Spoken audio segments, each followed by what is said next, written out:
ایک ایسا round shape جس کی شکل بھی سی شیل جیسی ہو، اس کی ہر دیوار ونڈو پینل سے ڈھکی ہو اور اس کے اندر کے ہر کونے سے پرشین گلف کا شاندار نظارہ دیکھا جا سکے۔ یہ کام کرنے کے دو طریقے تھے، پہلا یہ کہ پوری بلڈنگ ہی کنکریٹ سے کاسٹ کر کے اس کو گول شیپ دی جائے، لیکن اس میں بہت زیادہ ٹائم ریکوائرڈ تھا اور ٹائم ہی تو کنسٹرکشن ٹیم کے پاس نہیں تھا۔ جی ہاں، ابو دھابی کو اپنا پہلا فارمولا 1 گرینڈ پری ہوسٹ کرنا تھا، جس کو دیکھنے کے لیے پوری دنیا سے لوگ آنے والے تھے۔ شیخ چاہتے تھے کہ فارمولا 1 ایونٹ سے پہلے ہی یہ الدار ہیڈ کوارٹر تیار ہو جائے، جس کے لیے انہوں نے کنسٹرکشن ٹیم کو یہ آئیکونک بلڈنگ بنانے کے لیے صرف 30 مہینوں کا وقت دیا تھا، جس میں سے 5 مہینے آلریڈی کم ہو چکے تھے۔ اسی وجہ سے وقت کو بچانے کے لیے یہ فیصلہ کیا گیا کہ 2 کنکریٹ کے کورس بنا کر اس کے گرد اسٹیل کے پری فیبریکیٹڈ فریمز کو ایسے لگایا جائے کہ سی شیل کا شیپ بن جائے۔ کنکریٹ کے 2 کورس سنگل پیس میں بنا کر ان کو 125 میٹر کی اونچائی تک لے کے جانے کے لیے سلپ فارم ٹیکنیک کا استعمال کیا گیا۔ اسٹیل کے مولڈز میں کنکریٹ ڈال کر مولڈز کو آہستہ آہستہ اوپر کھسکایا جاتا تھا۔ اس سے بغیر جوڑ والے سنگل پیس کے 2 کورس بنائے گئے۔ ان کورس کو بنانے میں 6 مہینوں کا وقت اور حیرت انگیز طور پہ 6500 ٹن اسٹیل استعمال کیا گیا تھا۔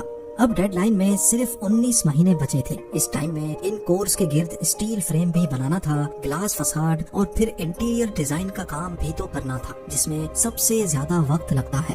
نارمل بلڈنگز میں اسٹیل فریم سیدھا سادہ ہوتا ہے، لیکن الدار ہیڈ کوارٹر میں جو اسٹیل فریم لگنا تھا اس کو ٹکڑوں میں پن پوائنٹ ایکوریسی سے کرو شیپ میں ایسے بنایا جانا تھا کہ ان میں 1 mm کی بھی گنجائش نہ ہو۔ اسٹیل فیبریکیٹرز کی ایک پوری ٹیم 2500 ٹن اسٹیل کاٹ کر اس کو کرو شیپ دینے میں مصروف ہو گئی۔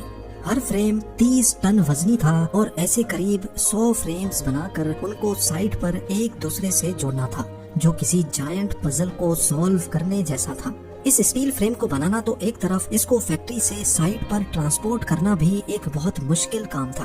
ایک فریم کا وزن قریب 25 سیڈان کارز کے برابر تھا۔ بڑی بڑی کرینز کی مدد سے آہستہ آہستہ ان کو کورس کے گرد جوڑنے کا کام شروع کر دیا گیا۔ یہ بہت ہی ٹائم کنزیومنگ کام تھا، لہٰذا اب کنسٹرکشن ٹیم کو بلڈنگ کے انٹیریئر پہ بھی دھیان دینا تھا اور ساتھ ساتھ گلاس پینلز پہ بھی۔ اس اسٹیل فریم پر 25,000 گلاس پینلز لگائے جانے تھے، جن کا ٹوٹل سائز 52 باسکٹ بال کورٹس سے بھی زیادہ تھا۔ یہ کوئی معمولی گلاس پینلز نہیں تھے، بلکہ یہ ٹرائی اینگولر شیپ کے کروڈ گلاس پینلز تھے۔ ان کو مینوفیکچر کرنے والی ٹیم نے کام کو جلدی نمٹانے کے لیے سائٹ پر ہی فیکٹری لگا ڈالی۔ جیسے جیسے اسٹیل فریم بنتا جا رہا تھا، گلاس انسٹالیشن ٹیم ویسے اس میں گلاس پینلز بھی فٹ کرتی جا رہی تھی۔ وقت بہت تیزی سے گزرتا جا رہا تھا۔ انجینئرنگ ٹیم ایک ایسی جنگ لڑ رہی تھی جس میں مقابلہ اصل میں وقت کے خلاف تھا۔ دوسری طرف ابھی الدار ہیڈ کوارٹرز کے اندر 85 واش روم یونٹس کو بھی بنانا تھا۔ انجینئرنگ ٹیم نے اس کا ایک بہت ہی اچھا سولوشن نکالا۔ انہوں نے پری فیبریکیٹڈ واش رومز بنوانے کا فیصلہ کیا، جس میں ہر چیز پہلے سے پری انسٹالڈ ہوتی ہے۔ پلان یہ تھا کہ پری فیبریکیٹڈ واش روم یونٹس کو آخر میں بس صرف اٹھا کر بلڈنگ کے ٹاپ سے نیچے بھیج کر اپنی اپنی جگہ پر رکھ دیا جائے گا۔ یہ آئیڈیا تھا تو بہت اچھا، لیکن اس کے لیے ضروری تھا کہ واش روم ماڈیولز کا ڈیزائن شیخ فوراً ایکسپٹ کر لے۔ شیخ کو آئیڈیا تو بہت پسند آیا، لیکن واش روم ماڈیولز کا ڈیزائن ان کو پسند نہیں آیا، لہٰذا نئے ڈیزائن کے واش روم ماڈیولز کو اب آرڈر پہ بنوانا پڑا، جس میں کافی وقت لگنا تھا۔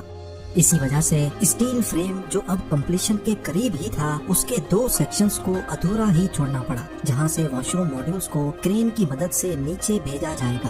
ایک طرف گلاس پینلز کو لگانے کا کام تیزی سے منزل کی طرف رواں دواں تھا، تو دوسری طرف انجینئرنگ ٹیم کو واش روم ماڈیولز کی لیٹ ڈیلیوری نے پریشان کر رکھا تھا، کیونکہ اتنے عرصے تک اسٹیل فریم کے 2 سیکشنز کو کھلا چھوڑنا بھی ایک طرح کا خطرہ ہی تھا، جو اگلے کچھ ہی دنوں میں ان کے گلے پڑنے والا تھا۔ 12 ٹن وزنی 85 واش روم یونٹس اب سائٹ پر پہنچ چکے تھے، جن کی انسٹالیشن کے بعد جب اسٹیل فریم کے کھلے 2 سیکشنز کو بند کرنے کا وقت آیا تو ایک بہت ہی سیریس مسئلہ کھڑا ہو گیا۔ اسٹیل فریم کا ایک حصہ 6 انچ نیچے بیٹھ چکا تھا۔ اس کا مطلب یہ تھا کہ نیچے تک کئی فریمز کو دوبارہ کھولا جائے اور پھر دوبارہ سے صحیح کر کے انسٹال کیا جائے، لیکن یہ کسی بھی صورت ممکن نہیں تھا، کیونکہ اب صرف 8 مہینے بچے تھے۔ الدار ہیڈ کوارٹرز کا کروڈ اسٹیل فریم ہی اس کی اصل جان تھی۔ اس میں لگے اسٹیل سیکشنز پورا وزن نیچے فاؤنڈیشن پہ ڈال رہے تھے۔ اگر ان میں سے ایک سیکشن بھی ہٹایا گیا تو فاؤنڈیشن پر وزن نہیں جا پائے گا اور کچھ ہی عرصے میں پوری بلڈنگ جھک سکتی ہے۔ یہ الدار ہیڈ کوارٹرز کی کنسٹرکشن کے دوران کھڑا ہونے والا ایسا مسئلہ تھا جس نے پوری کنسٹرکشن ٹیم کو مصیبت میں ڈال دیا۔ آخرکار اسٹیل انجینئر نے ایک سولوشن پیش کیا۔ کورس کے اوپر ایک لوڈ بیئرنگ وال بنائی گئی اور اس پر ہائیڈرولک جیکس انسٹال کیے گئے۔ ان جیکس کی مدد سے فریمز کے دونوں حصوں کو اٹھانا شروع کیا گیا۔ جھکے ہوئے اسٹیل فریم کے آرچ دیکھتے ہی دیکھتے اپنی پوزیشن میں واپس آ چکے تھے۔ بچے ہوئے اسٹیل سیکشن کو بھی لگا کر آخرکار الدار ہیڈ کوارٹرز کا اسٹرکچر پوری طرح سے کمپلیٹ کر دیا گیا۔ ابوظہبی کے پہلے فارمولا 1 ایونٹ سے کچھ ہی ہفتے پہلے یہ جائنٹ سی شیل جیسا خوبصورت اسٹرکچر 25,000 گلاس پینلز لگانے کے بعد کمپلیٹ ہو گیا۔